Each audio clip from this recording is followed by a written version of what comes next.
Hello friends, तो आज हम देखेंगे महान दार्शनिक रूसो के बारे में। चलिए सबसे पहले हम देख लेते हैं रूसो का जीवन परिचय।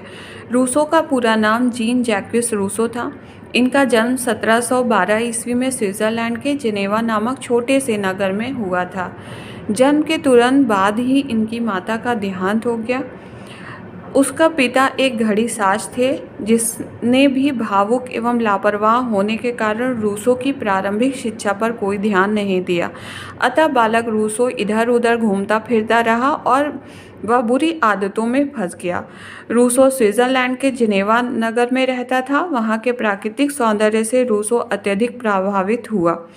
रूसो ने घूमने से अपने प्राकृतिक प्रेम को दृढ़ बनाया और उसने गरीबों एवं पीड़ितों की दशाओं से सहानुभूति की भावना को सीखा। श्री ग्रेव्स ने ये बोला है। इस प्रकार के वातावरण में रूसो ने अपने 21 वर्ष व्यतीत कर दिए। इसी अवस्था में उस पर समाज ने झूठे आरोप लगाए और उसे दंडित भी किया। समाज के कठोर एवं असहयोगी व्यवहार के कारण अपना देश छोड़ना पड़ा और वहां से भागकर फ्रांस चला गया। सन 1741 ईस्वी में उसने बालकों को पढ़ाना शुरू किया, परंतु अधिक दिनों तक नहीं पढ़ा पाया। सन 1744 ईस्वी में उसने अपनी दासी से विवाह कर लिया। अपनी आर्थिक कठिनाइयों को दूर करने के लिए वह अध्यापक, सेक्रेटरी, प्रतिलिपिकार तथा लेखक आदि के रूप में विभिन्न प्रकार के व्यवसायों को अपनाता रहा और छोड़ता रहा। रूसों के अंतिम दिन अपमान और चिंता में व्यतीत हुए। जीवन के अंतिम वर्षों में वह इंग्लैंड, जिनेवा, फ्रांस इत्यादि देशों में भागता रहा। सन 1778 ईस्वी में फ्रांस में इनकी मृत्यु हो गई।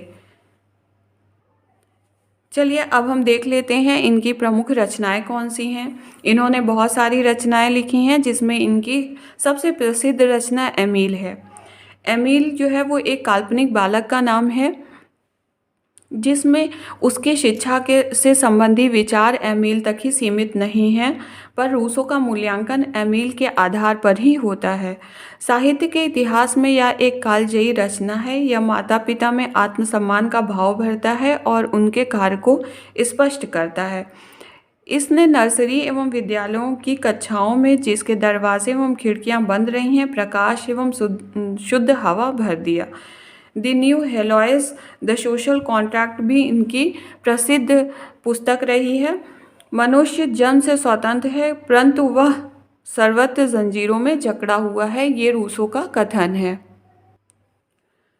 इनकी कुछ और रचनाएं भी हैं। The origin of inequality among man, discourse on political economy, discourse on the sciences and arts.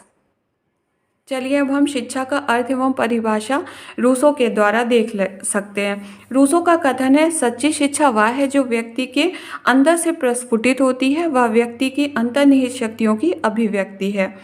Rousseau द्वारा प्रस्तुत शिक्षा की उपयुक्त परिभाषा से स्पष्ट होता है कि वह शिक्षा को एक प्राकृतिक प्रक्रिया मानते थे। शिक्षा बालक की प्राकृतिक शक्तियों एवं योजनाओं के विकास का नाम है। पॉल मुनरो का कथन है, शिक्षा एक कृत्रिम प्रक्रिया ना होकर स्वाभाविक प्रक्रिया है। यह एक आंतरिक विकास है, ना कि बाह्य संवर्धी या प्राकृतिक मूल प्रवृत्तियों एवं रुचियों के कार्यशीलन से प्राप्त होती है, ना कि बाह्य शक्ति की प्रक्रिया से। यह प्राकृतिक शक्तियों का एक विस्तार है, ना कि सूचनाओं का संग्रह।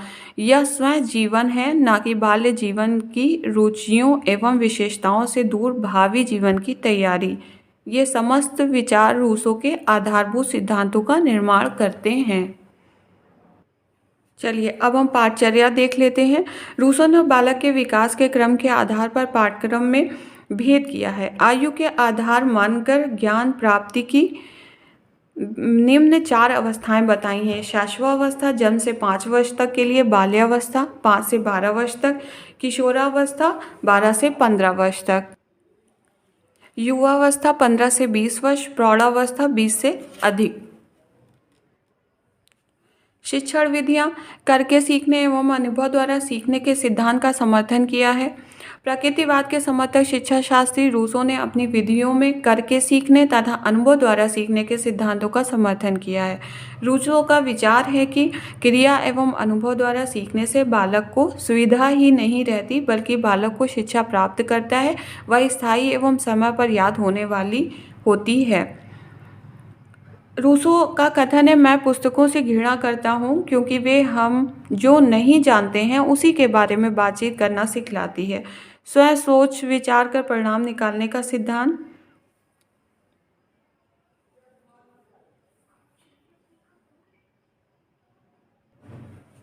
रूसो के द्वारा शिक्षक।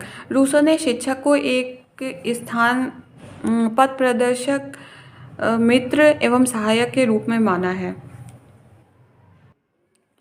रूसो ने बालक को शिक्षा का केंद्र बिंदु माना है। रूसो व्यष्टिवादी थे। ये व्यक्ति के व्यक्तित्व का आदर करते थे और उसे अपने व्यष्टित्व विकास के लिए स्वतंत्रता देने के पक्षपाती थे।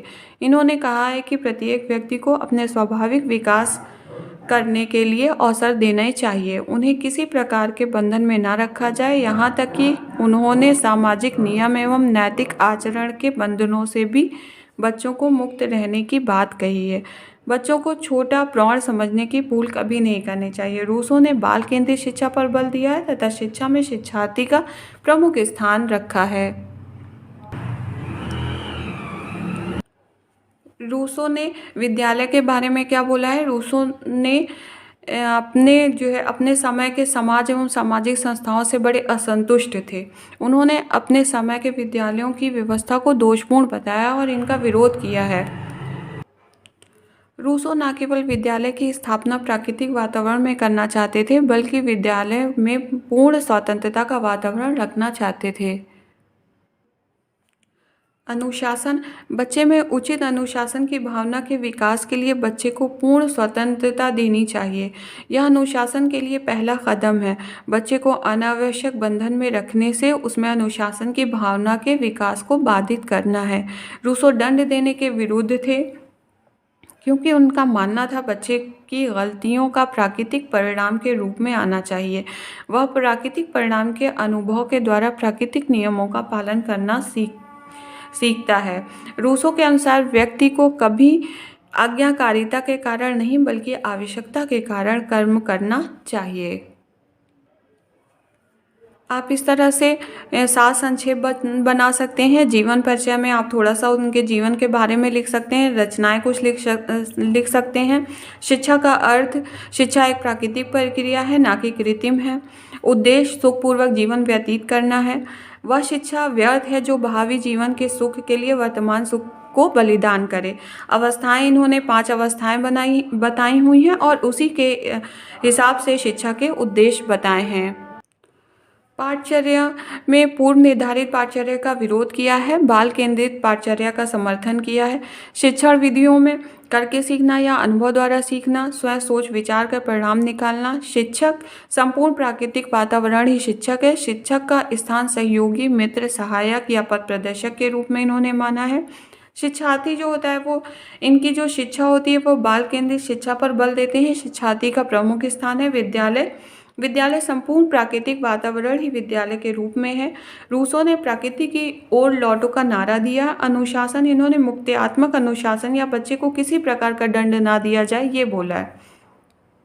तो आपको हमारा ये वीडियो कैसा लगा आप हमें कमेंट बॉक्स में ज़रूर बताएं।